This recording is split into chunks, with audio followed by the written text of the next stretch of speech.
right now I want you to try something with me. If you can, stand up, sit down on the floor with your legs crossed, and then stand back up. Without using your hands. Go ahead. I'll wait. How did that go? If you struggled or couldn't do it at all, you're not alone.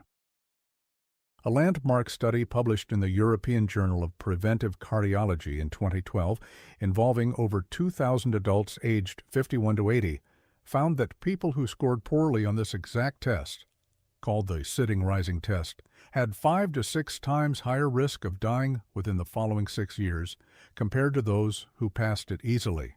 And a follow-up study from the same research group, published in the European Journal of Preventive Cardiology in 2025, with over 4,000 participants, confirmed those findings over 12 years of follow-up, showing a 6-fold higher risk of cardiovascular death among those with the lowest scores. That is not a small number, and it tells us something incredibly important. The ability to get up and down from the floor, which most of us take for granted, is one of the most powerful indicators of your overall health and longevity after 50. Now, before we go any further, this is educational content. Always consult your doctor before making changes to your health routine. What I'm sharing today is based on published science, but your body is unique and your doctor knows it best. Welcome back to Live Well After 50. Today we're going to talk about the one body part that controls almost everything you do physically, and that most people over 50 are slowly losing without realizing it: your hips. By the end of this video, you'll understand exactly why your hips are shutting down, why that's connected to your knees, your back, and your ability to live independently. And I'm going to teach you one single exercise broken into 3 levels that can reverse years of damage starting today. No gym required. Let's start with why this is happening in the first place. Here's the uncomfortable truth.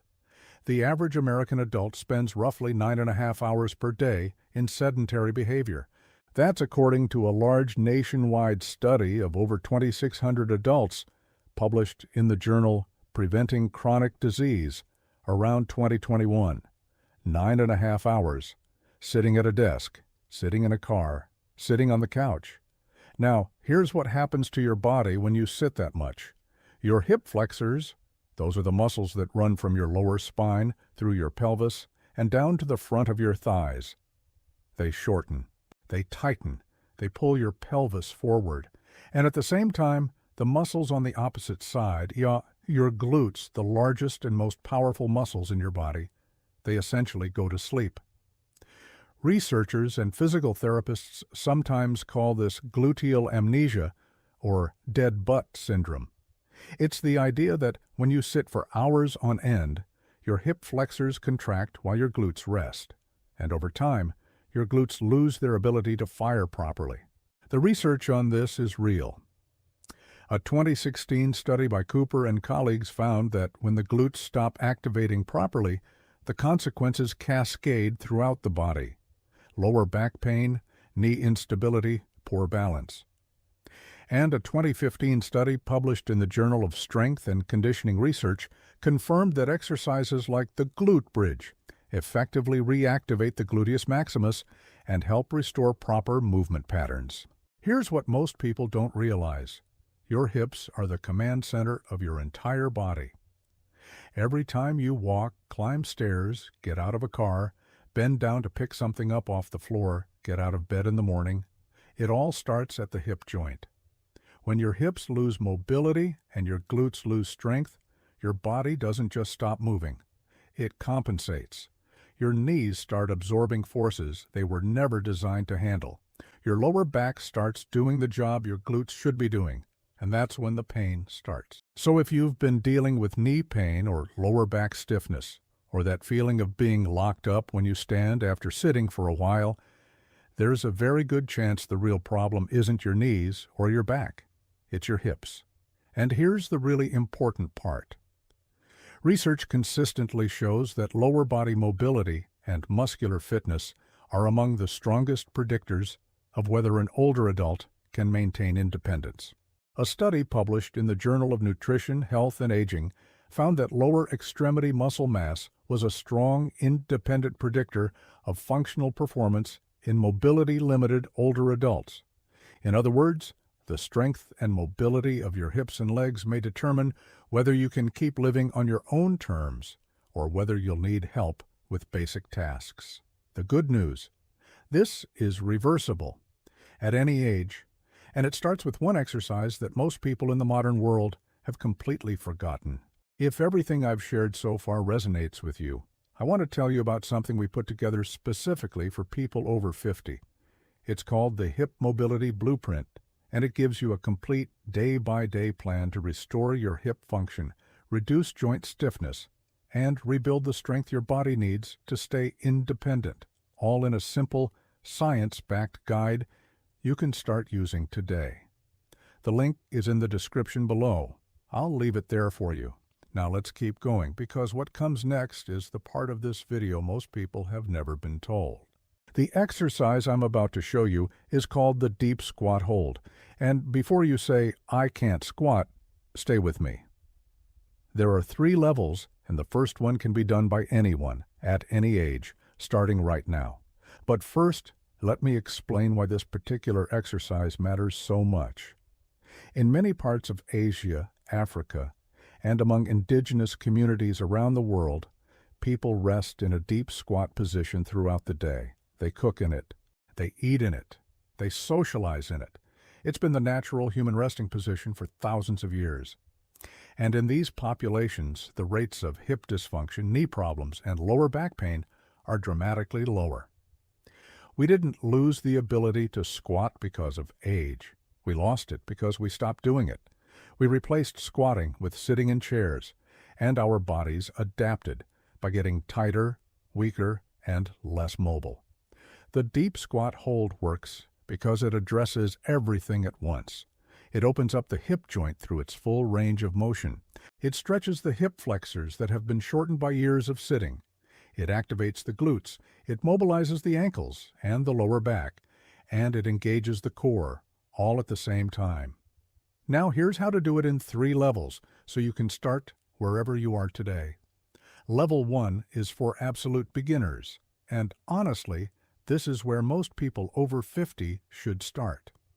Stand in front of a sturdy chair or next to a door frame. Hold on with both hands. Slowly lower yourself into a squat position, going only as deep as feels comfortable. Your heels should stay on the floor. Your back should stay as straight as possible, and hold that position for 15 seconds. Then stand back up, rest for a moment, and do it again. 3 holds of 15 seconds. That's it. That's your workout for day 1. But here's what nobody is talking about. And it might be the single most important thing in this entire video. There are 3 specific mistakes that almost everyone makes with their hips after 50. And if you're making even one of them, it could be undoing all the progress you're trying to make. I'll break down each one right after this. Let's pick up right where we left off, because these 3 mistakes are the ones I see most often, and they can make the difference between your hips getting better or getting worse. Mistake number 1, sitting for more than 60 minutes without moving. I know that sounds simple, but it's the silent killer of hip mobility.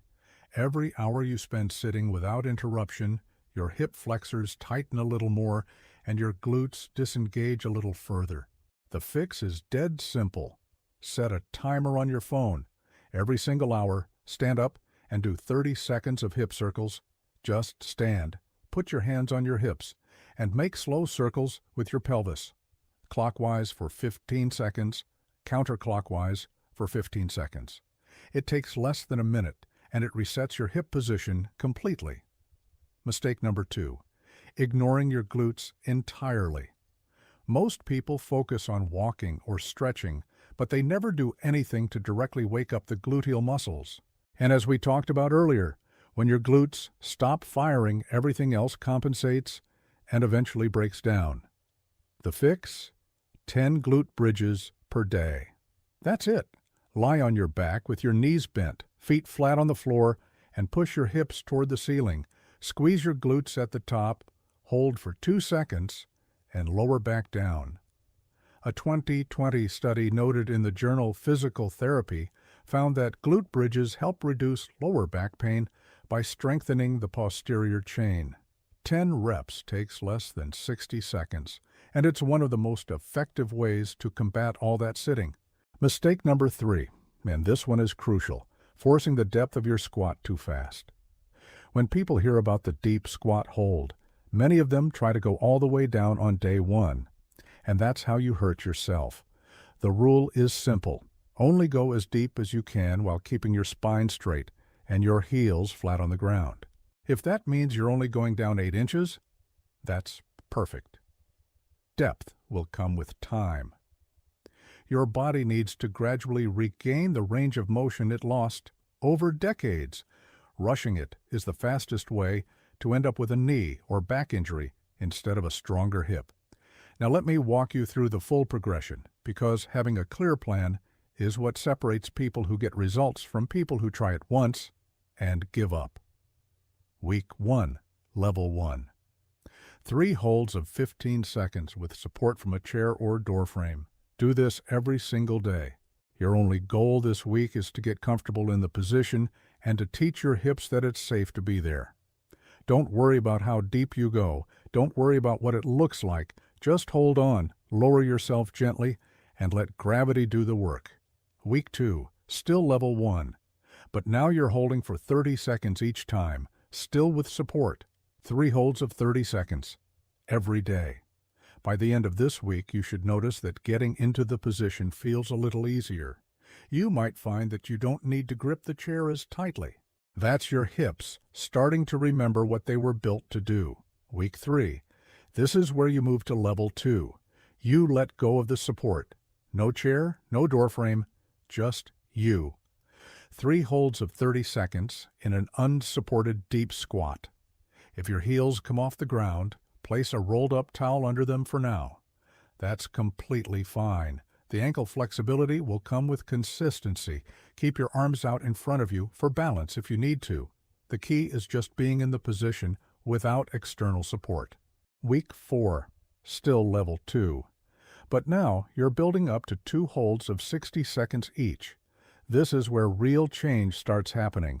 Your hip flexors are lengthening, your glutes are waking up, your ankles are opening. You'll likely feel more fluid when you walk, less stiff when you get out of a chair, and more stable on your feet. Many people tell me that this is the week where they first notice the difference. Things like bending down to tie their shoes or getting in and out of the car feel noticeably easier. Week 5 and beyond. This is Level 3, and it's where the transformation really happens. You're holding an unsupported deep squat and adding gentle movement, shifting your weight side to side, making small circles with your hips, reaching your arms forward or overhead. You can even practice gently rotating your torso left and right while staying in the squat. The goal is to build up to 2 to 3 continuous minutes of movement in the squat position. This is what restores your hips to how they were designed to function, and the research backs this up.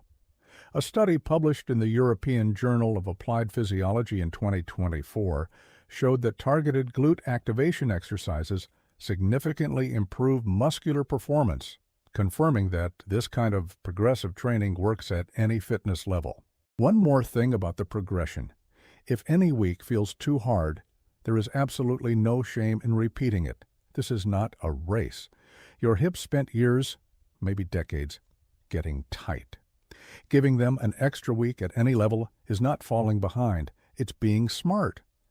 Now, I want to share something that most fitness advice completely overlooks. The deep squat isn't just an exercise, it's a diagnostic tool. If you can sit comfortably in a deep squat for 2 minutes without pain, without falling over, without your heels lifting, your hips are healthy. If you can't, your hips are telling you something needs to change. And remember that floor test from the beginning of the video? That test measures the same thing. Your overall musculoskeletal fitness, your balance, your hip mobility, and your lower body strength. The sitting-rising test isn't just a party trick. It's a window into your body's ability to keep you alive and independent. Let me recap what we covered today. First, Your hips are the command center of your body. When they lock up, everything else pays the price. Your knees, your back, your balance, your independence. Second, the deep squat hold is one of the most effective ways to restore hip mobility. And you can start with level 1 today using a chair for support with just 3 holds of 15 seconds. Third, avoid the 3 biggest mistakes. Don't sit for more than 60 minutes without moving. Do 10 glute bridges every day to keep your glutes active, and never force the depth of your squat. Let your body earn it gradually. Now here's what I'd love you to do. Try the floor test. Sit down on the floor with your legs crossed and stand back up without using your hands. Then drop a comment below. Type yes if you passed or no if you couldn't do it yet. No judgment at all. I read every single comment, and if you typed no, that's actually a good thing, because now you know, and now you have the plan. Start with level 1 tomorrow morning. Do it every single day. And come back in 30 days and try that test again. I promise you'll be surprised at what your body can do when you give it the right stimulus. And if you want to keep building on this, I made a video specifically about the morning routine that protects your joints for the entire day. It's called Your Joints Are Drying Out While You Sleep, and it's the perfect companion to what you learned today. I'll leave a link right here and in the description. If this video helped you, hit the subscribe button and the bell so you don't miss what's coming next. We put out new science-backed content every week designed to help you move better, feel stronger, and stay independent for the decades ahead. This is Live Well After 50. And I'll see you in the next one. Take care of those hips. A landmark study found that people over 50 who fail a simple floor test have up to 6x higher mortality risk. And it all comes down to your hips.